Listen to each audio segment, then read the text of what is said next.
Here I have a PlayStation 4, job number 11236, where the HDMI port has been mashed up. You might be able to see a little bit of it there, but I will show you, wow, look at it, it looks like a spider. I will show you under the scope as well, but that's once I've taken the port off. I'll be able to show you the back of it. You can see, look at the pins that have been pushed through. I don't actually know if this has caused any ripped traces, potentially, but I'm not going to be able to find out until I remove the port off of the board. So let's do that now. Before we take it over to the heater to get the port off, we're just going to add some flux on the back of the port and add some leaded solder to make it a lot easier to remove the port.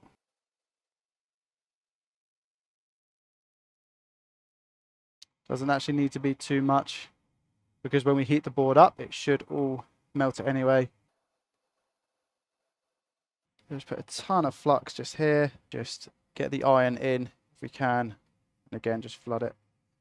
Again, I'll be taking the board over to the heater, but you guys aren't going to be able to see because the heater cam isn't working. I've got the board back from the heater, and whilst it's hot, I'm just going to add a ton of flux and just see if we can add some leaded solder here and then wick it all up whilst it's hot. I have switched over to the behemoth tip. Again, just making sure I've got enough leaded on the board. And now what I should be able to do is just wick this up.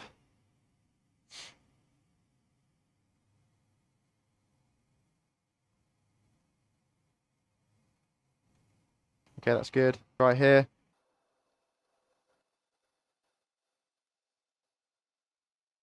Just as I thought, I think I'm going to have to use a solder sucker, but I'm okay with that. Clean up.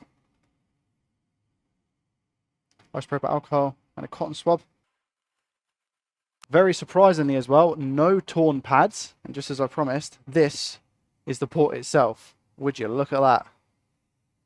Jeez. I was going to clear out the ground holes on this. And here we have the area nice and prepared, nice and clean. What I usually like to do with the PS4 ports, any port for that matter, I'd usually pre-apply solder into all the holes and on the pads and just simply heat the board up and drop it in place. However, if I drop that into place, you can see it's not touching the pads as to where it needs to be. So I need to hold the port at a certain place and solder each one down one by one. So let's get everything ready.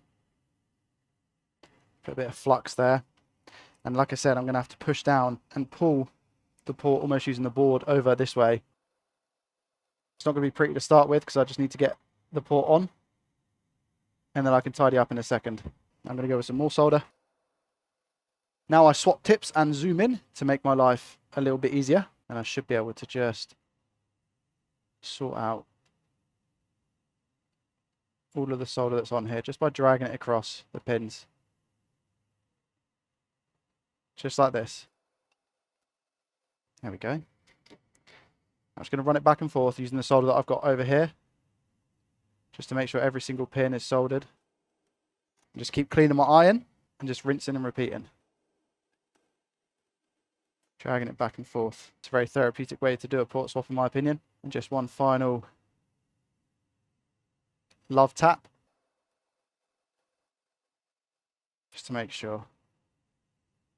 There we go. Before I do the ground legs to hold the port in place at the side, I'm just going to clean this up and make sure that all these are good.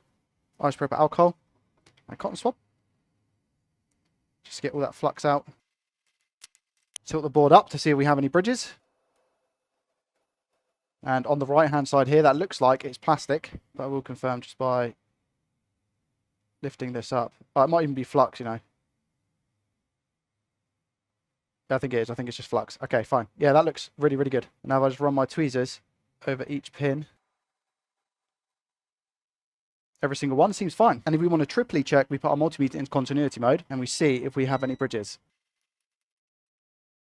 And that looks all good.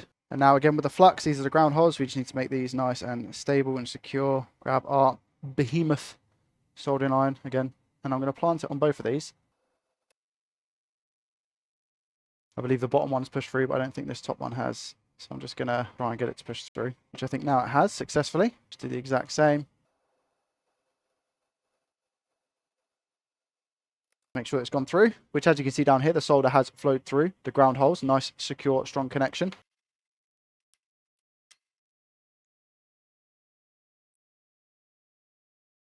Looking smart. And there we go. And that's this side looking nice and clean as well. Great job. And just a little video to show that we get power to the console and we get the PlayStation logo. Job's a good one. If you're in need of a repair, click on the link down below in the description. Thanks for watching and we'll see you in the next one. Peace.